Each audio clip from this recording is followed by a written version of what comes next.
Ano ang unang dapat isaalang-alang bago kumuha ng housing loan? Bago kumuha ng housing loan, mahalagang malaman ang ilang mga salik upang matiyak na gumagawa ka ng isang mahusay na desisyon. Ito ang 7 na dapat mong malaman bago ka kumuha ng housing loan. Number 1, financial situation. Suriin ang iyong kasalukuyang katayuan sa pananalapi, kabilang ang iyong kita, mga ipon, umiiral na mga utang, at mga gastos. Tukuyin kung magkano ang kaya mong pautangin ng comfortable nang hindi nagpapalawak ng iyong sarili sa pananalapi.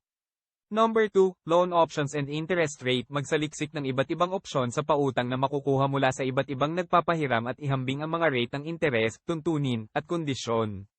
Piliin ang opsyon na pinakaangkop sa iyong sitwasyon sa pananalapi at pangmatagalang layunin. Number 3, down payment. Isaalang-alang kung magkano ang kaya mong ilagay bilang paunang bayad.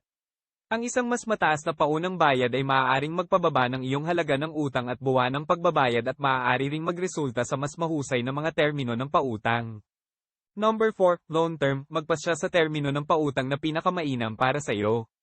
Ang isang mas maikling termino ng pautang ay karaniwang nangangahulugan ng mas mataas na buwan ng pagbabayad ngunit mas kaunting interes na binabayaran sa buong buhay ng utang, habang ang mas mahabang termino ng pautang ay maaaring magresulta sa mas mababang buwan ng pagbabayad ngunit mas mataas na pangkalahatang gasto sa interes.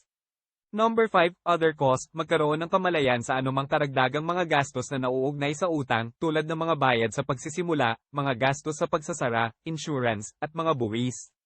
Isaalang-alang ang mga gastos na ito sa iyong budget upang matiyak na kaya mong bayaran ang kabuoang halaga ng pagmamay-ari ng bahay. Number 6, future plans. Isaalang-alang ang iyong mga pangmatagalang plano at kung paano sila makakaapekto sa iyong kakayahang bayaran ang utang. Halimbawa, kung inaasahan mo ang mga pagbabago sa iyong kita o mga gastos sa hinaharap, tiyaking pipili ka ng opsyon sa pautang na nagbibigay ng flexibility. Number 7, pre-approval. Isaalang-alang ang paunang pag-aproba para sa isang loan bago simulan ang iyong paghahanap sa bahay.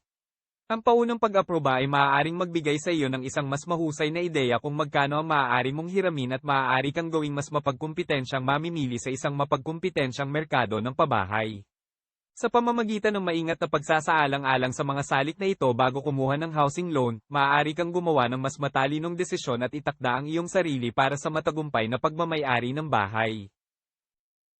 Hi Kadeka, kung gusto mo matuto tungkol sa mga real estate property, follow and subscribe my channel para sa mga informative video na i-upload ko.